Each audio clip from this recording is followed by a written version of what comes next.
Hey guys, Dave from Nerdarchy, for nerds by nerds, hanging out with Nerdarchy Ted. Nerdarchy tells you why to play unoptimized class and race combos in your D&D game.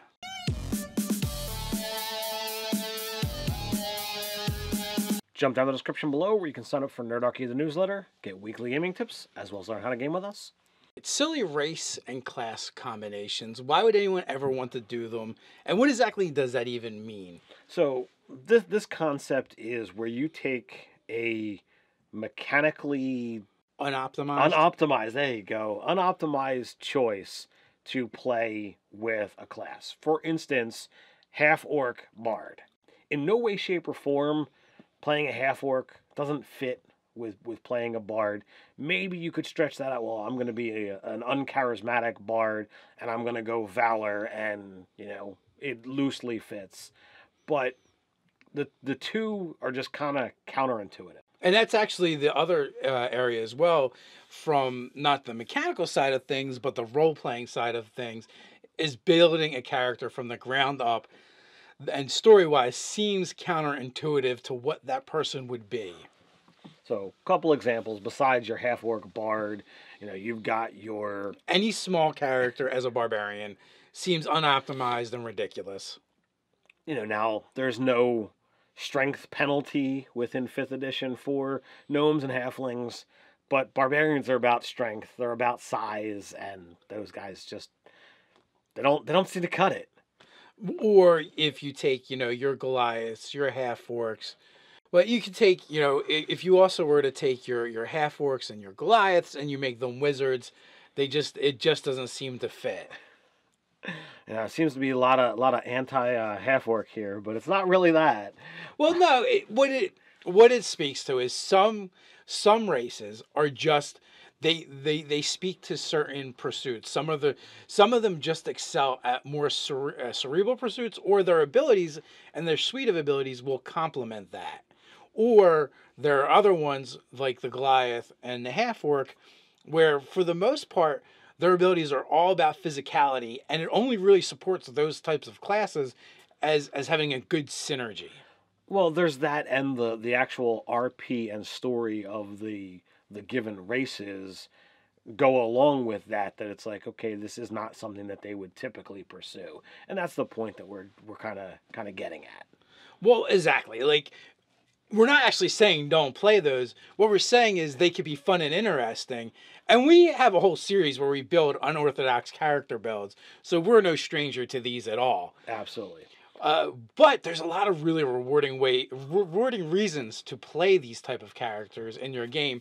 Mechanically, you're probably not going to, but story-wise and building a fun adventure with those characters, I think you can totally do it. So many players actually care so much about the mechanics of the game, especially if you're like, well, I'm going to go with the basic stat array. I don't have that chance of getting 2 18s to start, or, any of that kind of craziness. You have a set thing, so it means, okay, well, if I go with an unoptimized race, and I say, okay, well, I'm going to put my dump stat in, whatever I get a +2 in, and all right, now at least I get rid of my negatives, but my good stats are then going to suffer. They're not going to be 3s, they're going to be a +2. So you suffer essentially from the beginning at a -1 to whatever it is that would be your prime stat. Just because you haven't built the most effective character you could possibly build doesn't mean he or she isn't going to be fun to play, though. And I'm right there with you. I like making these crazy choices. I enjoy making the things that do work, but having characters that have a crazy reason for why they're this or why they're that, you can make great backstories. What kind of thing can you come up with for why you're playing that half-orc wizard?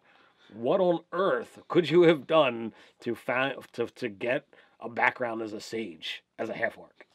What wizard would have ever agreed to teach you magic? How does these things even happen? I love when Pruitt from WebDM talks about Roscoe Threestone, his barbarian halfling, the bane of shins everywhere. The bane of shins. Nice. You know, that stuff is so fun. The idea of playing a feral halfling is a lot of fun. I mean, Athos Darksun totally, turned the halfling trope on its head when it created cannibals as halflings, and they're all kind of feral. Been there, done that. And when you read the books and the way they're described, like a halfling swimming through a pond with a knife, and it's all of a sudden attacking everyone's Achilles tendon, and it's very Chucky-esque, if you remember those movies. But you can tell like these fun and interesting stories they're a little bit different. It forces you as a player to tackle problems in a different way, because the character isn't designed to be the best at what he does. He was designed with flaws and to be fun. I'm going to take that gnome paladin who's serious all the time, except, in this one specific situation where, he kind of harkens back to some of his gnomish roots. The half-orc bard who, goes through town with his oversized guitar because his digits are so big that he can't wield the normal sized lute. The real question is, why isn't he playing a drum? Everyone knows half-orc bards are always the drummer. No. Bard always has to be able to play a lute. I don't know about that. Maybe capture the lute. But there are so many good combinations that you can do. The wizard dwarf is a fun one that in previous editions you weren't even allowed to play those types.